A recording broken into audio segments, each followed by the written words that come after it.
Você já percebeu que algumas pessoas conseguem te tirar do eixo em segundos, mesmo quando você jurou que nada mais iria te abalar? O desrespeito chega rápido, inesperado, e às vezes basta uma frase mal colocada para mudar o tom do seu dia. Neste vídeo, vamos passar por 6 maneiras estoicas de enfrentar quem não te respeita, sem perder a calma, sem perder energia e sem perder a si mesmo. Nada de respostas afiadas, nada de dramatizações. Apenas clareza, postura e aquilo que realmente funciona. Se você sente que já deu o que tinha para dar, fica comigo. O que vem agora pode te devolver a força que andava dispersa. Vamos começar. Às vezes não é um grande ataque, não é um grito, nem uma humilhação explícita. É algo menor, mais certeiro. Aquela interrupção que desmonta sua fala. A resposta atravessada que tenta te colocar abaixo. A forma como alguém olha para você como se fosse menos. É nesse tipo de detalhe que começa o desgaste silencioso. E o pior é que quando isso se repete, você começa a se perguntar se fez algo errado, se exagerou, se deveria ter agido de outra maneira. É quase automático. Quando alguém nos desrespeita, nossa mente corre para dentro, buscando culpa onde só existe descaso alheio. Mas aqui entra a virada que os estoicos entenderam profundamente. O comportamento do outro é um reflexo da alma dele, não da sua. Imagine por um instante que cada pessoa anda carregando seus próprios pesos invisíveis. Insegurança, orgulho ferido, frustrações acumuladas, desejos não atendidos. Para algumas pessoas é mais fácil projetar para fora aquilo que não conseguem resolver por dentro. Elas diminuem para sentir superioridade, atacam para sentir força, ignoram para parecer importantes. Marco Aurélio, observando a sociedade romana, notou exatamente isso e registrou algo que ecoa até hoje. Se alguém age injustamente, o problema é dele. Não é uma frase de resignação, é um lembrete de identidade, uma âncora. Ele entendia que a ação do outro não transforma quem você é, a menos que você permita. E quando você se posiciona assim internamente, quase sem perceber, começa um movimento sutil dentro da sua mente. Em vez de pensar, o que fiz? Você passa a pensar, o que isso revela sobre ele? Esse pequeno deslocamento muda tudo. Não é defesa, não é vingança, não é frieza, é clareza. Porque a verdade é simples, por mais incômoda que seja. Pessoas que não te respeitam estão revelando o próprio nível de consciência, não o seu valor. É como um espelho quebrado tentando te refletir. A imagem distorcida não é sobre você, é sobre a rachadura do espelho. E quando você percebe isso, surge algo poderoso. A necessidade de provar seu valor diminui. A urgência de responder diminui. A ferida diminui. Você não absorve o veneno, porque entende que ele não nasceu em você. E é exatamente nesse ponto que a prática começa, de forma natural, quase invisível ao espectador externo. Você observa antes de reagir. Você identifica o padrão antes de entrar no jogo emocional. E dentro de si, você faz uma escolha: não carregar o que não é seu. Isso não te afasta das pessoas, te aproxima de você. Aos poucos, a falta de respeito deixa de ser um ataque pessoal e passa a ser o que sempre foi: uma informação, um mapa que mostra mais sobre a fragilidade de quem age assim do que sobre sua identidade. Quando você entende essa dinâmica, algo curioso começa a acontecer. A provocação perde força. O desdém não te define. O desrespeito deixa de ser espinho e vira sinal de que o problema está no outro e não em você. Se essa percepção fez sentido para você, escreva nos comentários: eu não tomo para mim o que nasce no outro. Depois de perceber que o desrespeito do outro não define quem você é, surge uma pergunta inevitável: o que eu faço com isso? E é aqui que entra uma das armas mais elegantes e poderosas da filosofia estoica: a indiferença seletiva. Não a frieza que afasta, mas a consciência que escolhe onde colocar a própria energia. Pense em quantas vezes você já gastou horas, dias ou até semanas remoendo um comentário que não merecia 5 minutos da sua atenção. Quantas conversas internas você teve tentando prever reações, justificar decisões, defender sua honra de ataques que, no fundo, nasceram da confusão de outra pessoa. É desgastante, é exaustivo e muitas vezes é desnecessário. Os estoicos entendiam que a mente humana é como uma casa com muitas portas e janelas. Nem todos deveriam entrar, nem tudo merece hospedagem e, principalmente, nem toda opinião tem o peso que sua mente distraída insiste em lhe dar. A indiferença seletiva nasce exatamente desse entendimento. Não é ignorar o mundo, mas filtrar aquilo que deveria realmente influenciar seu estado interno. Sêneca descrevia que quem se perturba com tudo se torna escravo de qualquer coisa. E é exatamente essa frase, mesmo interpretada à luz do Mestre presente, que precisa ecoar em você. Quando tudo te afeta, tudo te domina. Quando você reage a cada palavra, cada olhada enviesada, cada gesto mal intencionado, você entrega o volante da sua vida ao humor alheio e, sem perceber, vive em reação constante, como se fosse um barco batido por ventos que não escolheu. Mas há um outro caminho, um caminho silencioso, firme, quase invisível para quem está ao redor. É quando você começa a escolher, internamente, o que realmente importa. A indiferença seletiva não é um ato externo. Ela acontece primeiro dentro de você, como uma triagem secreta. Você passa a perceber que há palavras que não merecem espaço, há atitudes que não merecem eco, e há pessoas que, por mais barulho que façam, não merecem o centro do seu palco emocional. E algo se transforma no momento em que você adota essa postura. O desrespeito continua existindo, porque o mundo não muda só porque você mudou, mas ele já não te encontra vulnerável. É como se você retirasse pouco a pouco a munição que os outros usavam contra você. O que antes te consumia agora só toca a superfície. Quando alguém tentar provocar você, experimente parar e analisar se aquilo merece sua energia. Com o tempo, essa postura muda a maneira como você se coloca no mundo. A pessoa que te desrespeita percebe que perdeu o acesso emocional que tinha antes. E quando você deixa de ser reativo, deixa também de ser manipulável. A indiferença seletiva não cria muros, ela cria filtros. E filtros protegem a alma sem endurecê-la. E depois disso, vem o passo inevitável: colocar limites. Quando falamos em estabelecer limites, muita gente imagina confronto, tensão, cara fechada. Mas a verdade é exatamente o oposto. Quem realmente sabe se posicionar não precisa elevar o tom, não precisa endurecer o rosto e nem provar nada para ninguém. O limite, quando nasce de um estado interno sólido, não chega como ataque, ele chega como clareza. E clareza não agride. Ninguém apenas organiza o espaço. O estoicismo nos ensina algo simples, mas poderoso. Antes de tentar controlar o comportamento dos outros, aprenda a controlar o seu próprio. E é por isso que, quando você começa a colocar limites de forma calma, as pessoas percebem que não estão diante de alguém reativo, mas diante de alguém que sabe o que quer, sabe o que sente e sabe até onde vai. É como se sua postura dissesse, sem esforço: aqui é a linha. E esse aqui não soa como ameaça, soa como maturidade. O problema é que, muitas vezes, você deixou passar tantas pequenas invasões que, quando finalmente tenta se impor, vem carregada de frustração. A voz sai mais alta do que deveria, o coração dispara, a fala fica ríspida. E não é porque você é agressiva, é porque você segurou por tempo demais aquilo que deveria ter sido comunicado com antecedência. Por isso, o limite saudável não nasce na hora do conflito. Ele nasce bem antes, no momento em que você decide não se trair para agradar. É aqui que entra a tríade essencial: clareza, calma e consequência.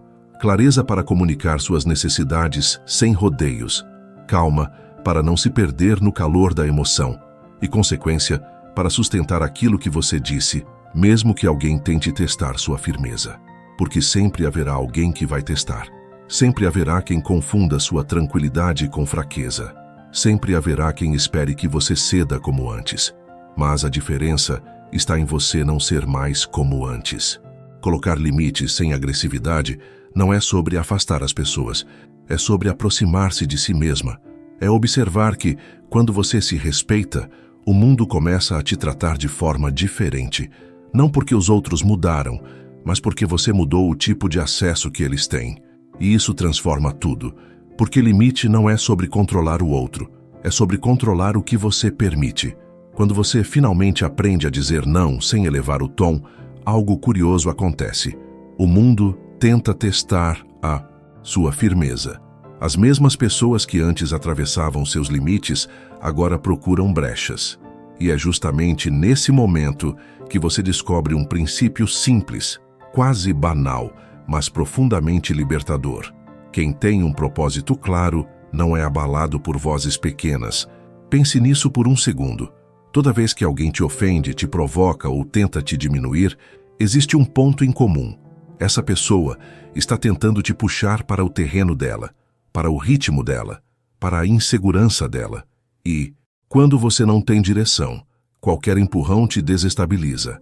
Mas quando você sabe exatamente para onde vai, quando a sua mente está ocupada com um destino que faz sentido, a opinião alheia vira ruído de fundo, incômodo talvez, mas incapaz de mudar o seu caminho.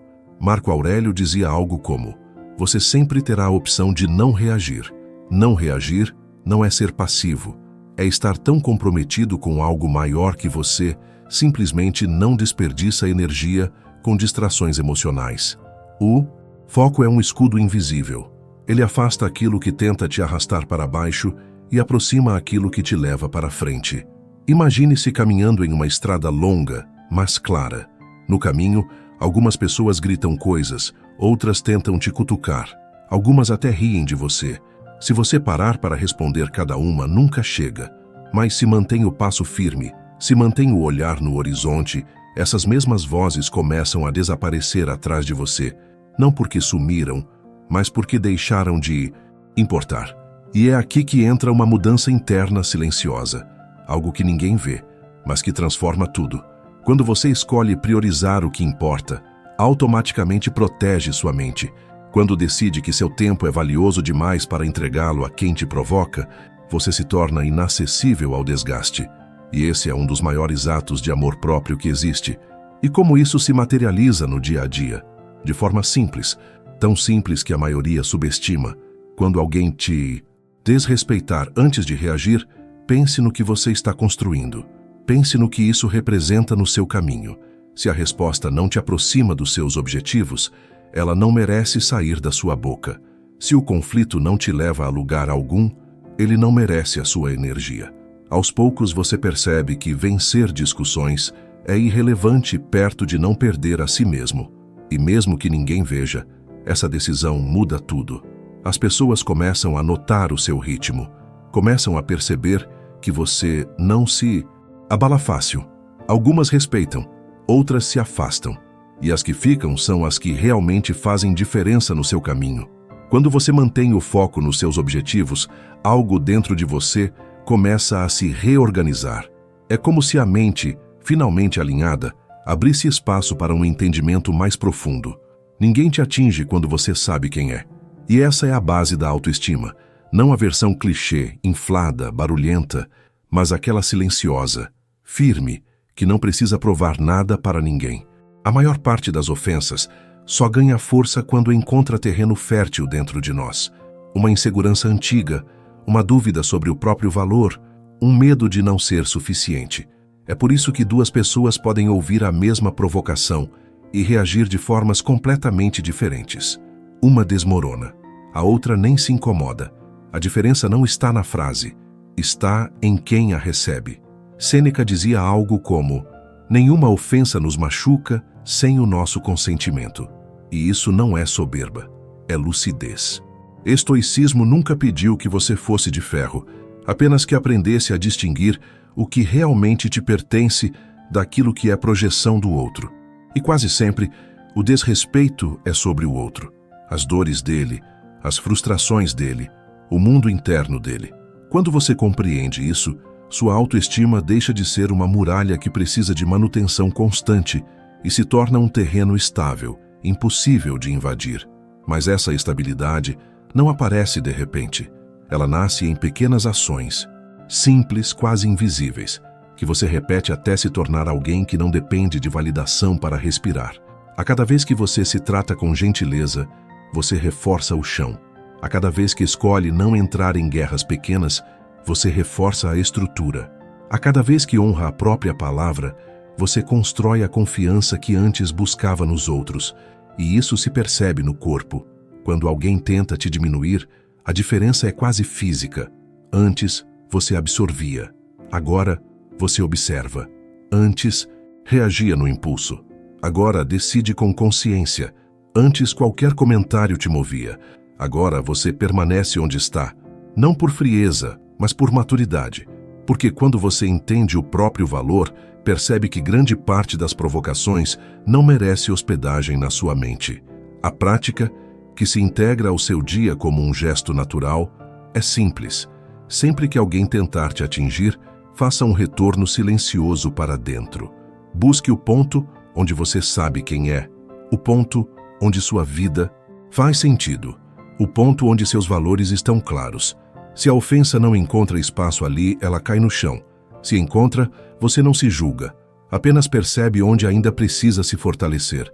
Essa pequena pausa é uma das maiores formas de autocuidado que existem. E aos poucos algo bonito acontece. Você deixa de reagir como alguém que está se defendendo e passa a responder como alguém que está inteiro. Suas relações mudam, seu tom muda, sua presença muda. E até as pessoas que antes tentavam te provocar percebem que não existe mais brecha. Não porque você se fechou, mas porque se conheceu.